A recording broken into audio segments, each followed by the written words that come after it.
เอากำไรเพียงอีเปอร์เซ็นต์เรายิ่งเต่าเลยเราชีเรายิ่งเจ้าเลย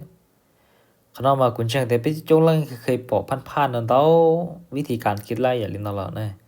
แต่เสียงฝั่งเต้านี้อาจจะเป็น 9% บ่ 1-9% บ่แล้วจะชิ7% จะละกันเลยอ่ะ1ม่วนแต่เป็นตอนฮู้นะไปจงลังปอแล้วล่ะแต่สิว่านู้น้อยอย่าเขากุยละถ้าซ้อนมานี่การเอาเพียงแต่อีเปอร์เซ็นต์อีเปอร์เซ็นต์นั่นนี่เจอเท่าหรือบ่เลยหาแต่ในเชิงเต้าเลยลิจ้ะจึงก็เลยเจอแล้วลิจ้ะอีเปอร์เซ็นต์มาอย่าว่าไปมันใช้ตัวเลขมาเนี่ยอาจจะน้อยนะน้อยหางไม่หางอย่างแต่เชื่อก็มันใช้ตัวนี้พลังเลยมันก็เลยปอเตียเปอร์เซ็นต์เมของนั่นนี่ขออยู่แล้วก็เติบโตเต่าเที่ยอยู่แล้วก็เตียหมู่เต่าเลยตอนได้อย่างจะให้การพัฒนาตนเองการเรียนรู้ก็พัฒนาเมนจีอีเปอร์เซ็นต์ตอนนู้นหรือว่าก็พัฒนาจากอีตุนแห่งโอเตียย่อระดับต่ำขึ้นมาระดับสูงเต่าแน่เจเป็นว่าถาซ้อนเยี่ยนะเจนี่จงอย่างอย่างเก่าที่สินะที่อยากให้จะเล่นกำไรนะเจอย่างเก่าที่สิจะขนาดน้อยลักๆจะก็อยู่มอขอเราจะไปว่าตัวอย่างอย่าได้ไปสามโอจากอีเปอร์เซ็นต์แต่เก่าตริจาอีเปอร์เซ็นต์แต่ปลอดจิเจ้าเอาไปปอดลานะเยหมู่ยันตริจาอีเปอร์เซ็นต์นะเจไปมาลิมุคิไลเองแน่หากขนาดน้อยจะก็อยู่ตัวอย่างเลยอีปัวดอลลาร์เที่ยอีพาดอลลาร์ออกขนาดเตียจากการเอากำไรเพียงแต่ 1% นะขนาดอุดมไปเติบโตมุงบริจาคเราไปเริ่มจากว่าอีเปอร์เซ็นต์อีปัวดอลลาร์เขาตอนนี้ปีเสียเตียนุ่นอย่าแต่ไปมองงบลีอีปัวดอลลาร์ซื้อนะไปเอาอีเปอร์เซ็นต์ซื้อนี่เจอเท่าเลยอย่าแต่นิจงจ่าแล้วอย่าแต่นิชิตเจ้าไปลองมอใช้จงสำหรับว่าอีปัวดอลลาร์นะมาไปลองก็เชียแต่อีปัวดอลลาร์นะมานิจงนั่นนะไปใช้ชาติน้อยสำหรับอีปัวดอลลาร์นะมานิจงนั่นอีปัวดอลลาร์นะมานี่ตันทอมันนี่มันจะอีปัวเปอร์เซ็นต์นะจะยายเตีย 9% nữaนะ 9% nó mà nó khó chơi $9 nè $9 nó chỉ cả USDT họ giờ thì biết ao liว่าอี% ตอนนู้นซื้อจะหมายถึงแต่อีนู้นเราไปอยู่เลยว่า$ซื้อนะอีนู้นเรา%เนี่ยจะไปอยู่$ซื้อนะแต่ชีมันเนี่ยก็แล้วนี่เขาเนาะนะมันนี่เขาจงนี่เนาะนะ$ที่$นะมันนี่เขาที่เจอกันไปแล้วนะเจอกันไปแล้วอย่างต่อเจเขาเนาะไปที่เลยต้องมองแบงนี่เนาะไปสังเกตเดี๋ยวเนาะไปมั่วทั้งว่าตอนเช้าตอนเช้าตอนสวยไปตอนแรงไปมั่วไปตอนน่ะฉันจะตาชูช่องดูจีตอนเช้าเนาะไปเก็บเพียง%ซึ่งเต่าเลยก่อนนี้ลดความเสี่ยงเต่าเชื่อชับเลยแล้วก็น่ะ%ซึ่งเต่า%เลยอีปัวดอลลาร์นะตอนเช้าก็เก็บเพียงแต่USDT ซึ่งก็อย่าเทรดที่จะละกันเลยขอเพียงกำไรเพียงแต่1 USDT จะจูทันทีนะเจนตอนสวยแล้วกูหมู่ปั๊บอีจังซี่หมู่ใช้เทียการตลาดเทียนะเทรดก็เลยประมาณว่าUSDT จะจูกันละตอนแรงสิเทียUSDT จะจูกันละนะเจมันรวมๆแล้วสิเจนู่นก็ตไลว่าไป USDT เลยนะไป USDT เลยซึ่งยาก็มองกับอีปัวดอลลาร์มายาก็รู้สึกเตียนอย่างเช่นนี้ก็อาจจะเลื่อนจาก%ไปหาเ%แล้วยังต่อนะอีนู้นเราเก็บ$สักหลายเราช่วยอีนู้นเราก็เก็บกับหลาย$สักจะจูเลยให้ซับล้อให้จะชี้สิจะกันแหละสักก็จะละนะงั้นก็ในก็ภาษาใจสำหรับกูมากูสายอันใดย่อก่อนนึกถูกต้องตามแผนการที่สุดเที่ยมีเป้าหมายที่วินัยเคร่งครัดที่สุดของในขออยู่อุดมไปว่าเดินหมู่ต่อข้างหน้านะจีเป็นเราสังเกตไปของงบอีปัวดอลลาร์นะอีตอนไปอยู่%ตอนเช้านะต่อUSDT ตอนสวยนะต่อUSDT นะตอนแรงต่อUSDT จะรวมจีนู่นเราไปที่ต่อยว่าไป USDT แหละนะไป USDT นะมาอยู่ว่าให้เรามันนิชิเชลนะไป USDT นะมันนี่ตีว่าจะต่อจะใช้จะพาเลยจะให้แต่ก็ช่วยอีนู้นเราก็ว่าสุดต้นเราก็อีกเพลย์ชั่นสิก็ติดต่อจะใช้จะแต่พาเลยมาแน่นอนในช่วงชับเลยนะยิ่งว่าเรามาในช่วงชักก็มั่วหรือเขาเลยวิธีคนนั้นก็ว่าก็ต้องที่เพลย์นะในช่วงตัวอย่างเจอีนู้นไป USDT นะเจว่าอีลีนะอีลีนะหมายว่าไปจนนู้นเลย chế sập sắm cao chỉ ítนู้là ít lì làอย่างน้อยก็ยังโตเยอะว่าถ้าจ่าลีจ้วเจาะ USDT chỉจ้วเจาะ USDT นะchỉติดตัวถ้าจ่าลีว่าล้านแต่เลยจีสำหรับอีตัวนั่งธรรมดานะเอ็นคือง่ายๆแบบลีนออีหลีนะก็เตาลีว่าล้านกีบนอสจีนี่แต่คุ้มค่าที่เหมาะสมชอบเลยล่ะนะวิจัยเวียแต่ก็ชิปงบเพียงแต่100ใช่ไหมพี่100 USDT ต่อนอสเนี่ยเพียงแต่ซ้ำนี้นะไอ้ก็กำไรละยาวอีหลีนะกำไรถ้าจ่าลีว่าจ้วเจ้า USDT นะจีนี่ที่คล้ายๆกับอีหลีเนาะนะก็กำไรเยอะอวดจ้วเจ้าเปอร์เซ็นต์ก่อนแล้วเส้นจ้วเจ้าเปอร์เซ็นต์อ่ะยังก็ไลน์หน่อยหนึ่งเป็นการที่ว่าก็ตลาดเก่งกำไรที่ลงทุนที่ดีที่สุดแล้วนะขนาดลงทุนในหุ้นนะอย่างในหุ้นในอะไรเนี่ยเขาว่าอีหลีเนี่ยนะปันผล 0.7% อ่ะ1% 2%ซะที่ชิมบอกบนนอกที่น่ะจะขนมให้เราจะนี่เป็นรายได้ที่โคตรเหมาะสมแล้วก็นะที่รายได้ที่ว่าเหมาะสมเลยสำหรับงบอีปัวอย่างสังเกตข้างในอย่างเดือนหนึ่งได้2 ล้านกีบกำไรแบบนี้เพียงพอหลายแล้วสำหรับงบอีปัว USDT เขาเนี่ยเจ้านอเราอยู่อีหลังเหรอเขาอยากได้ก็สาเตากับเขานอกำไรนั้นหรือรอดชักคุกซะบวกรอดชักคุกนะเจก็ยังเตารอเพิ่มก็ลิงงบตัวเนาะเพิ่มตัวนะจริงที่เรียกที่เทคความเสี่ยงก่อนนี่เจอแล้วก็เถอะเนาะในช่วงนั้นนะจะเขาน้อยสำหรับอีป่วยอ่ะก็เป็นการใช้งานเด้อจะอยากที่เป็นมอลิงงบอีพาเนี่ยก็นึกว่าความเสี่ยงจะชับแล้วเนี่ยเป็นตลอดแบงค์นี่จ่ายที่อย่างแบงค์สไตล์อยากเขาเขียนนะสไตล์อยากเขาเขียน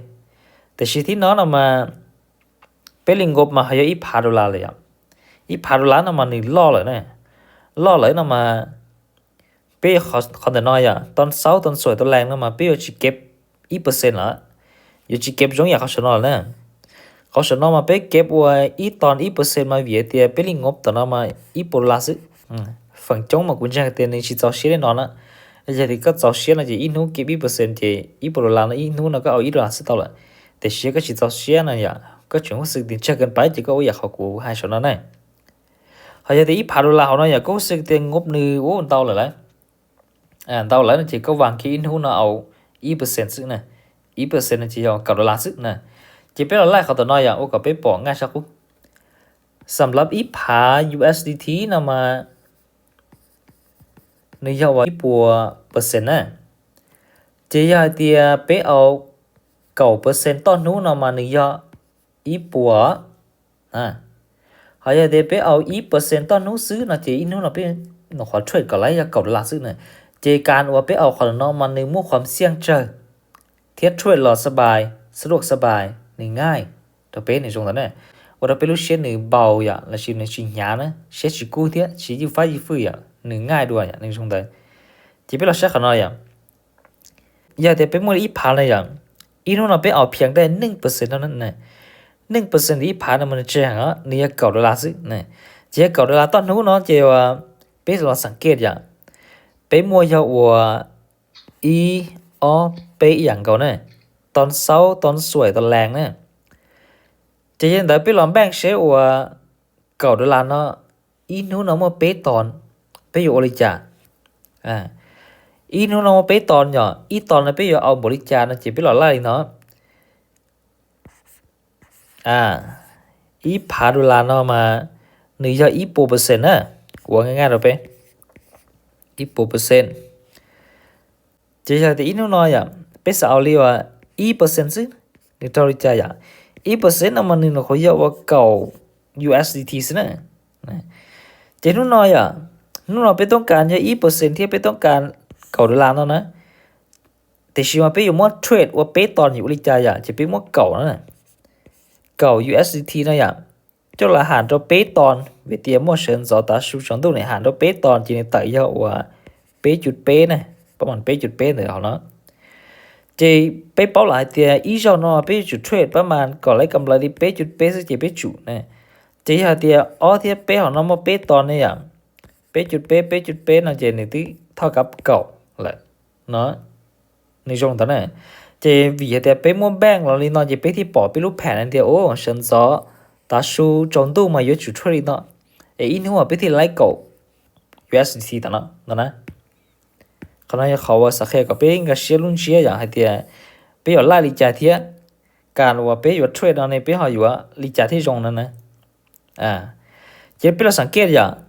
จะงบว่าอีผา USDT นะเจ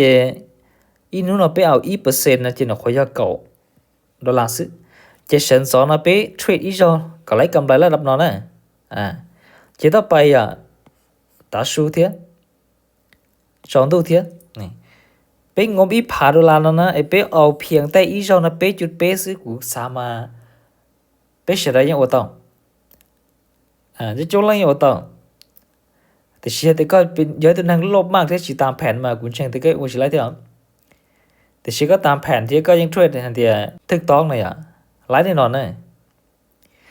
จิจากตอนเช้าตอนสวยตอนแรงนั่นนี่อีนู้นเราก็ตึกต่อก่อดอลลาร์แหละซึ่งก่อดอลลาร์ตอนนู้นนะอีหลีนั่นที่ถ้าจะเป๊ะปัว USDT เลยเป๊ะปัว USDT ที่จะถ้าจะเรียกว่าดอลลาร์ที่แสนแต่เลยซึ่งขอรายได้นั่นนี่เชื่อขอรายได้จะเจอนึกย้อยขอรายได้ว่าที่หนึ่งเตาเพียงพอตัวอีตุนแห่งวันนี้ใช้จ่ายเลยตัวก็อีแรงเลยแล้วชีตัวอีตุนแห่งเลยนะเพียงพอชับเลยอีหลีนะดอลลาร์ชี้สำหรับการเทรดก็แบ่งแบบถูกต้องนี่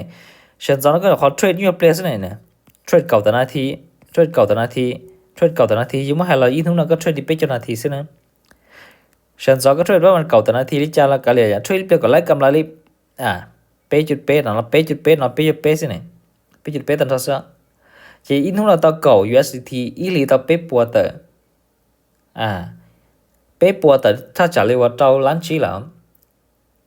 ขณะเป็นรายได้ที่ว่าโคตรเหมาะสมแล้วก็อีหลังแล้วเนี่ยสำหรับการใช้จ่ายคนเดียวจริงๆแต่ก็ต้องการอัพของเรานะก็นึกรอชักคู่นะเจแน่นอนก็ต้องอัพต้นทุนเทียอัพต้นทุนต่อหน่อยก่อนที่เหมาะสมเทียชีวิตระยะที่ก็ต้องการก็นึลดความเสี่ยงเราชั้นเอาเทียก็ลดความเสี่ยงเราชั้นเอาเทียนั่นนะนี่จงเราตอนนั้นสมมุติตอนเช้า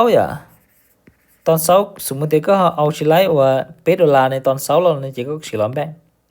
ตอนเช้าเราถอประมาณชั่วโมงในมัวยีจั่ว9โมงอีชั่วโมงเราเอาอีดอลลาร์ซื้อตลอดแล้วสิอี USDT ซื้อตลอดนะถอชั่วโมงยาวอี USDT ซื้อตลอด9โมงเราอี USDT ซื้อตลอดก็สามารถจะล้อมแบงกันนึงมู่ความเสี่ยงชัดๆเลยเนาะเตาตันทอสักอย่างนั่นแต่ก็ตุกแข่งจีพวกเรารวมๆเราที่ไล่ยาเป้ USDT เหรอเนี่ยถ้าจะเป้จุดเป้นะก็มาไล่เตาอย่าง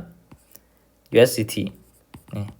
จีตู้รวมตันทอเลยยังก็สวัสดิ์ที่บ้านอะไรนี่ต่อจะแต่ก็รู้สึกแต่ชิมั่นใจก็แบ่งเทรดตามชั่วโมงสิ่งนี้ต่ออีชั่วโมงเราเอาอีจอสิอย่างจะขนาดที่ยี่ขอเตียแล้วก็ปอจอดจุดหมายปลายทางก็ยมูแหละวิธีก็ตามแผนนี่นั่นน่ะอย่างสำหรับว่าการเอากำไรเพียง 1% เจนในเมื่อวิธีการมูลินอที่การคิดไล่ลินอเจไม่เรามาอีเปอร์เซ็นต์เลยต้นทุนมาในจงชาในเจอจงชา 9% แล้วเท่าความเสี่ยงเราจึงเจอแค่ 9% แล้วเท่าอยู่ไม่เรามา 9% มาจึงต่อหาง